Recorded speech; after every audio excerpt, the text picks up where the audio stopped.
Ralli.ee meeskond viibib järjekordselt Eestil. See on nüüd väga tipptest, sellepärast et hetkel sõidab Hyundai meeskond oma teste. Saime raja ääres kokku Urmo Avaga. Tere!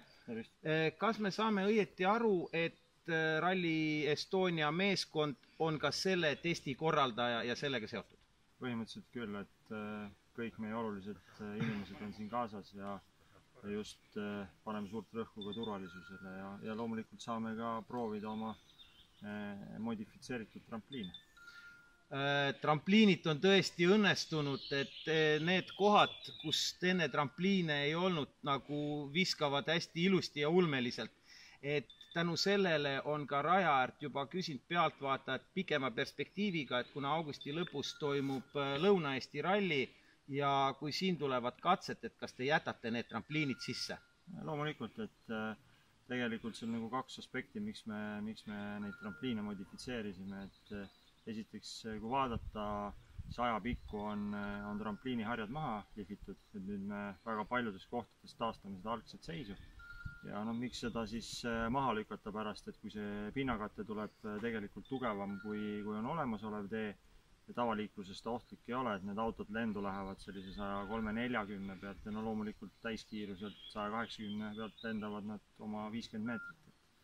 Et ei ole mõtet ju seda atraktiivset trampliini maha lükata. Nii et ühe sõnaga võib öelda, et siit nagu Lõuna-Eesti ralli pealtvaatajatele on rõõmusõnum, et need trampliinid jäävad alles. Ja kui see katse siin toimub, siis nad kõike seda näevad. Meie seda maha lükkama ei hakka ja loodame, et Gabriel Müürsepp ühtib meie arvamusega siin, et nad toovad atraktiivsust juurde ja loodame, et siis Lõuna-Eesti ralli sõitjad saavad ka neid nautida.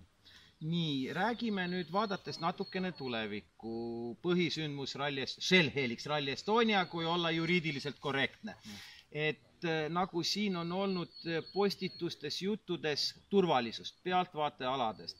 Meil nagu meie foorumites ja siin eile, üleeile, täna ralli raja ääres olen ma nagu kuulnud sellist kõhklevat seisukohta pealtvaatajate poolt, et kas meid siis hakatakse nagu mõnestki vasikakarja ajama ühest aedikust teise ja me mujale ei saa, et kuidas sa nagu suudaks selle täpsemalt lahti seletada ja kommenteerida? Ma arvan, et me peame siin vaatama hästi pika perspektiivi, et kui me oleme öelnud, et see, et me jälle korraldama hakkasime ja kaasasime Eesti riigi ja ka siis Shell Helixi nagu mitte Baltikumi esindusena ainult, vaid ka Euroopa esindusena, siis ja me tahame MM-i tuua Eestisse, siis me peame tegelikult olema turvalisuse mõttes maailma tippralli.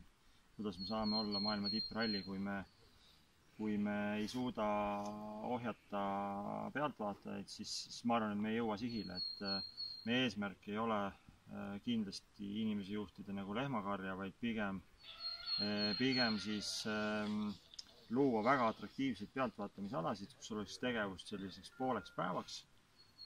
Need alad on kindlasti sellised, mis väärivad vaatamist. Nii palju kui võimalik, siis modifitseerime ka seal trampliine, et tõesti, kui auto mööda läheb, et sealt tekib selline vau-efekt. Lisaks enamus kohtades tahame ka siis toota laivi ja näidata seda laivi ja nagu muud meelelahutust. Loomulikult me saame aru siis nagu sellistest väga spetsialistvaatajatest, kes tahaks siis valida endale nagu unikaalse koha, kus teisi väga ei ole. Siis loomulikult ega me ei saa nagu sellist nulltolerantsi luua. Aga mida ma tahaksin siis pealtvaatajatele südamele panna, et kindlasti me ei taha, et inimesed liiguvad mööda katset. Et kui me üldse nagu tuleviku perspektiivist räägime, et siis me näeme, et tal oleks võimalik viia siis pealtvaatajate liikumistee ja autode liikumistee nagu eri tasanditel. Et kui me peame näiteks üle katse minema, siis ideaalis võiks need üleminekukohad olla sildadega tehtud. Et nagu ma ütlesin alguses, me peame olema teistest maailmarallidest 1 või 2 sammu ees. Ja ma loodan, et siit nagu Eesti ja rallipublik tuleb kaasa, sest et ilma rallipublikuta me ei saa teha atraktiivset rallit, mis on turvaline. Et kõige turvalisem ralli loomulikult on selline ralli, kus ühtegi pealtvaatajaid ei ole pealtvaatajaid, aga samas, nagu meie eelnevatest intervjuudest on läbi kõlanud, et kõik sõitjad ütlevad, et meile on see ikkagi fun, kui on meil kaasaelajad ja fännid. See oleks liiga lihtne ülesanne, kui teha selline ralli, kus ei ole pealtvaatajad, mis on turvaline, et see on nagu siililegi selge, et seda on ju võimalik teha, kui see kõik ära keelad.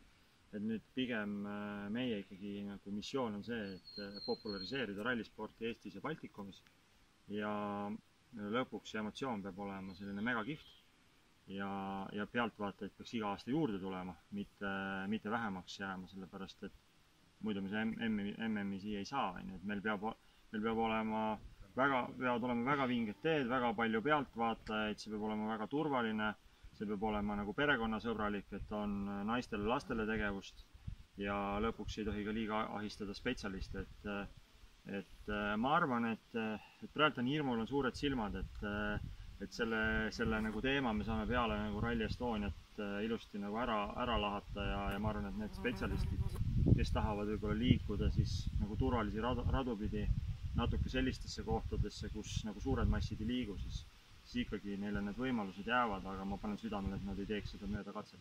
No praegu need kuulevad seda juttu, ma loodan, et kõik said sellest aru ja kindlasti sa korraldajana ütled, et korraldajate turvalisuse ja pealtvaatajate vahel te üritate leida selle kuldse kesktee, mis kõiki rahuldab.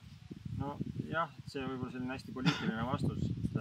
Aga korrektne. Jah, kindlasti on neid, kes ei ole rahul, aga me saame seda MM-i tuua ainult üheskoos.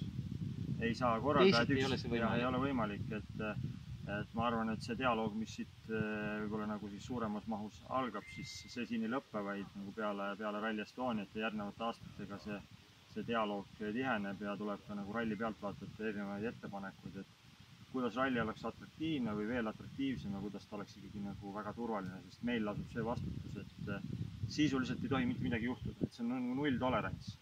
No see on täitsa aktsepteeritav ja arusaadav, kuna Urmo Aava siin taustal kogu aeg istub ka telefonides, ta on väga hõivatud, ma usun, et me toda rohkem ei piina, kinni ei hoia. Urmo Aava, suur tänu intervjuu eest, edu ralli korraldamisel! Aitäh!